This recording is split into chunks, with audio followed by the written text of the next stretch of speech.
ذرا آنکھیں بند کیجئے اور شام کو خانہ جنگی سے پہلے یاد کیجئے دمشق کی شاموں کا وہ جادو جب ہر گلی خوشبو سے مہکتی تھی، جب حمیدیہ بازار کی رونقیں زندگی کا استعارہ لگتی تھیں، جب حلب کی گلیوں میں موسیقی گونجتی تھی،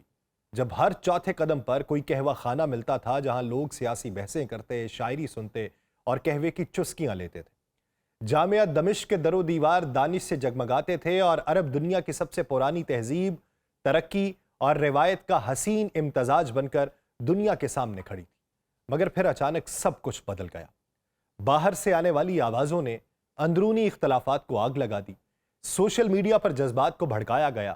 چھوٹے چھوٹے احتجاج خوفناک لڑائیوں میں تبدیل ہو گئے اور ایک مہذب ملک دنیا کے طاقتور ایجنڈوں کا میدان جنگ بن گیا۔ ہر گروہ کے پیچھے ایک اور ملک، ہر بندوق کے پیچھے ایک ایجنڈا اور ہر حملے کے پیچھے ایک منصوبہ تھا۔ رفتہ رفتہ وہ گلیاں جو کبھی کہکہوں سے گونجتی تھیں وہ لاشوں سے بھرنے لگیں، شہر کھنڈرات بننے لگے، عوام مہاجر بنے اور شام جو کبھی تہذیبوں کی ماں کہلاتا تھا ایک بکھرا ہوا خواب بن گیا۔ اور اب یہی کھیل، وہی انداز، وہی خاموش چالیں بھارت پاکستان کے خلاف کھیل رہا ہے۔ وہی پراکسی وار، وہی اندرونی دراڑوں کو ہوا دینا، وہی سوشل میڈیا پر نفرتیں پھیلانا، وہی شدت پسند تنظیموں کو خفیہ مدد دینا، وہی پڑوسی ملک یعنی افغانستان کو لانچ پیڈ بنانا۔ لیکن فرق یہ ہے کہ پاکستان نے اس گیم کو پہچان لیا۔ دہشت گردوں کے اعترافات، مالیاتی شواہد، انٹرسپٹ کالز، خفیہ نیٹ ورکس، یہ سب کچھ اقوام متحدہ کے سامنے رکھا جا چکا ہے۔ شام کا سبق پاکستان نے پڑھ لیا اور بھارت کی چالوں کو بے نقاب کرنا اب صرف ایک دفاعی حکمت عملی نہیں بلکہ بقا کی جنگ ہے۔ اس ویلاگ میں تفصیل سے سمجھایا جائے گا کہ ہائبرڈ وار ماڈل کیا ہے۔ آپ سب پر سلامتی ہو، میں یاسر رشید ہوں اور آپ دیکھ رہے ہیں سنو نیوز۔ ناظرین، فیلڈ مارشل عاصم منیر نے بھارت پہ الزام عائد کیا ہے کہ وہ پاکستان کے خلاف ہائبرڈ وار کو ایک نئے مرحلے میں لے آیا کیونکہ وہ نام نہاد سچ کی جنگ کو ہار چکا ہے۔ جنرل عاصم منیر کے مطابق اب بھارت کھلے عام دہشت گرد گروہوں جیسے ٹی ٹی پی اور بلوچ علیحدگی پسندوں کی پشت پناہی کر رہا ہے تاکہ پاکستان کو غیر مستحکم کیا جائے اور بلوچستان میں جاری ترقیاتی عمل کو سبوتاژ کیا جائے۔ انہوں نے یہ بتایا کہ فتنہ خوارج اور فتنہ ہندوستان جیسے گروہ اس گھناؤنی حکمت عملی کا حصہ ہیں اور ان کے مطابق اب بھارت کی کارروائیاں خفیہ نہیں رہیں بلکہ یہ کھلی دشمنی کی شکل اختیار کر چکی ہیں، اور وہ یہ کہہ چکے ہیں کہ پاکستان کی مسلح افواج اور عوام مکمل طور پہ متحد ہیں اور قومی خود مختاری پہ کوئی سمجھوتا ممکن نہیں ہے۔ جبکہ ہمارے وزیر اعظم نے بھی آرمی چیف کے موقف کی تائید کی ہے اور اعلان کیا ہے کہ بھارت کی پراکسی اور ہائبرڈ یلغار کا پوری قوت سے جواب دیا جائے گا۔ ہائبرڈ وار یا مرکب جنگ دراصل ایک جدید جنگی حکمت عملی ہے۔ یہ بیانات تو آ گئے، اس کو سمجھنے کی ضرورت ہے۔ اصل میں یہ ہے کیا؟ یہ ایسی حکمت عملی ہے جس میں ریاستی اور غیر ریاستی عناصر مل کر روایتی، غیر روایتی، معاشی، سفارتی، نفسیاتی، اطلاعاتی اور تکنیکی ذرائع استعمال کرتے ہیں تاکہ کسی دشمن ملک کو اندر سے کمزور کیا جا سکے۔ یہ ایسی جنگ ہے جس پہ خرچہ کم آتا ہے مگر انتہائی خطرناک ہوتی ہے، جس میں فوجی محاذ پہ براہ راست ٹکراؤ نہیں ہوتا، اس سے گریز کیا جاتا ہے، لیکن دشمن ریاست کے داخلی استحکام اور بین الاقوامی وقار کو ہر محاذ کے اوپر نشانہ بنایا جاتا ہے۔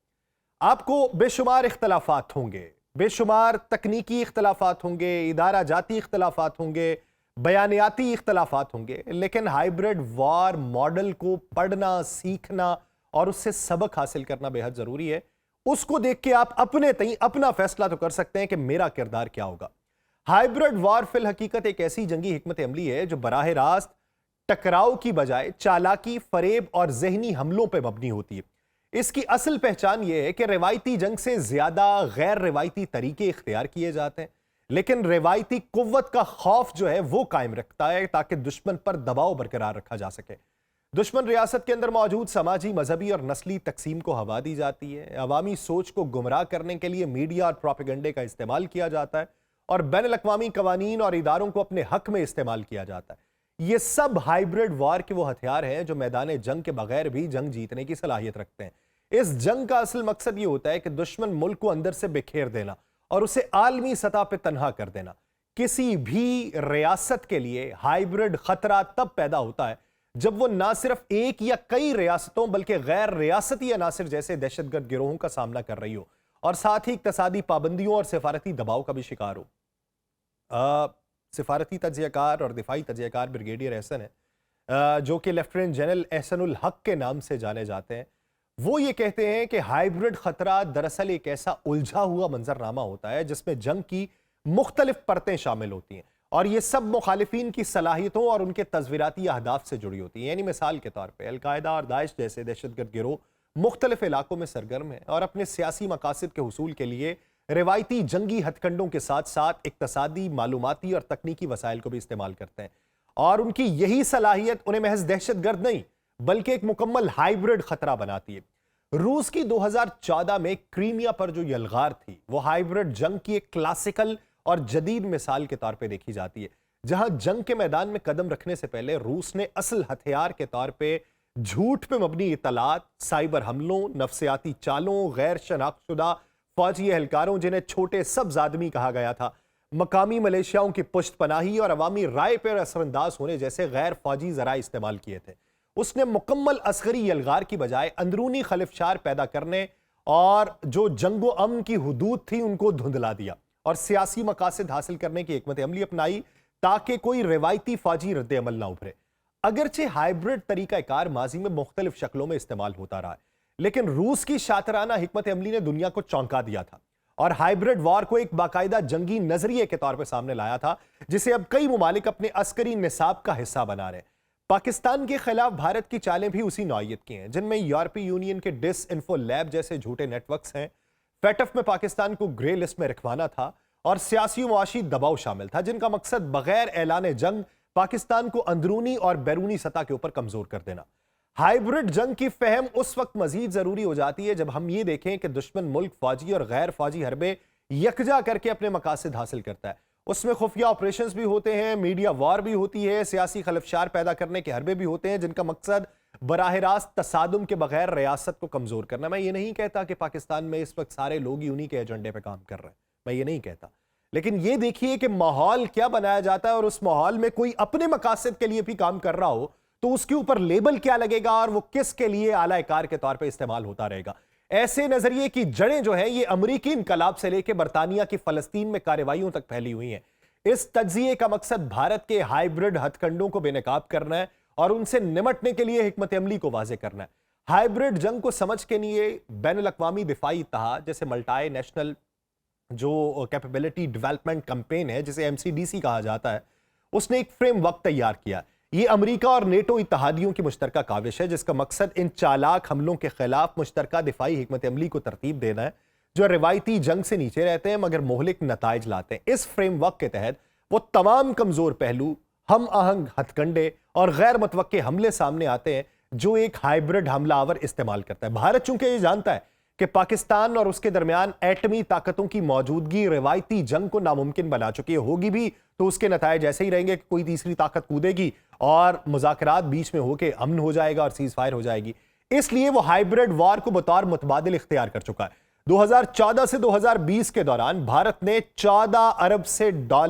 ارب ڈالر سے زائد کے اسلحے کی خریداری کی ہے، مگر وہ ہتھیار زیادہ تر پراکسی جنگ، میڈیا پروپیگنڈا اور اقتصادی دھونس جیسے ہتھ کنڈوں میں استعمال کیے گئے جن کا ہدف پاکستان کو عالمی سطح پہ تنہا کرنا تھا اور اندرونی طور پہ غیر مستحکم کرنا تھا. بھارت پاکستان کی ان کمزوریوں کو بڑی مہارت سے نشانہ بناتا ہے جو اقتصادی بحران، ناقص حکمرانی اور سماجی تقسیم کی صورت میں موجود ہوتی ہیں، اور ان میں اضافہ خود بھارتی کارروائیوں کے باعث ہوتا ہے، جیسے دہشت گردوں کی مدد کرنا ہو، پراکسی جنگوں کی سرپرستی کرنا ہو، اندرونی خلفشار کو ہوا دینا ہو اور پاکستان کی بین الاقوامی سطح کے اوپر مؤثر آواز کی کمی اور قومی بیانیے کی کمزوری ان حملوں کی شدت میں اضافہ کرتی رہی ہے. بھارت اپنی ہائیبرڈ حکمت عملی کو سنکرونائزڈ اٹیک پیکیجز کی صورت میں استعمال کرتا ہے، جن میں پہلا پیکج جو ہوتا ہے وہ دہشت گردوں اور پراکسی عناصر کے ذریعے ملک میں دہشت اور افراتفری پھیلانے کا کام ہوتا ہے. دوسرا، عالمی میڈیا کے اوپر پاکستان کے خلاف مہم چلائی جاتی ہے، اور تیسرا، محدود فوجی کارروائیاں کی جاتی ہیں جیسے مبینہ سرجیکل سٹرائکس کے ذریعے کشمیر میں اپنی کارروائیوں کو جائز ٹھہرانے کی وہ کوشش کرتا ہے. ان ہائیبرڈ حربوں کے نتیجے میں پاکستان کی عالمی ساکھ کو شدید نقصان پہنچتا ہے، سفارتی سطح پر تنہائی کا سامنا ہوتا ہے اور فیٹف کی گرے لسٹ میں ڈالے جانے جیسے اقدامات نے پاکستان کی دفاعی پوزیشن اختیار کرنے کی پالیسی جو تھی اس کو مجبور کر دیا تھا. 2013 سے 2021 کے درمیان بھارت نے بلوچستان میں علیحدگی پسند تنظیموں جیسے BLA اور BRA سے روابط استوار کرنا شروع کیے جہاں قانون کی کمزوری ہے، فرقہ وارانہ تقسیم ہے، ریاست مخالف جذبات ہیں، ان کو بنیاد بنایا جاتا ہے اور عسکریت پسندی کو فروغ دیا جاتا ہے۔ بھارت نے ان گروہوں کو مالی، سیاسی اور مادی مدد فراہم کی، حتیٰ کہ عسکریت پسندوں کے لیے تربیتی مراکز بھی قائم کر دیے۔ اس کے نتیجے میں بلوچستان میں غیر ملکیوں پر حملوں میں اضافہ ہوا، بدامنی پھیلی اور ریاستی کنٹرول کمزور پڑ گیا۔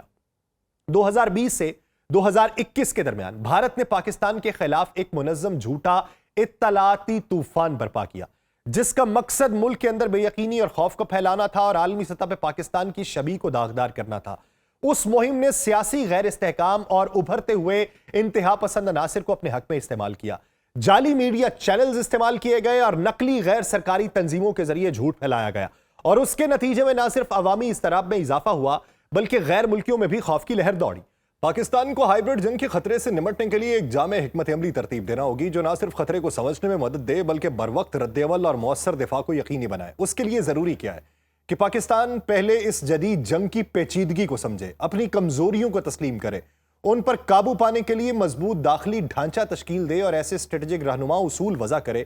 جو ملک کو خود مختار فیصلے کرنے کے قابل بنائے اور دشمن کو باز رکھیں۔ یہ حکمت عملی جو ہے وہ سفارتی، اطلاعاتی، اقتصادی اور عسکری ذرائع کو ایک لڑی میں پیرو کر ہائیبرڈ خطرات کا توڑ بنایا جائے۔ اس کے 3 بڑے مراحل ہیں۔ پہچان، کہ پہلے پہچانیے کہ آپ کے مد مقابل ہے کون،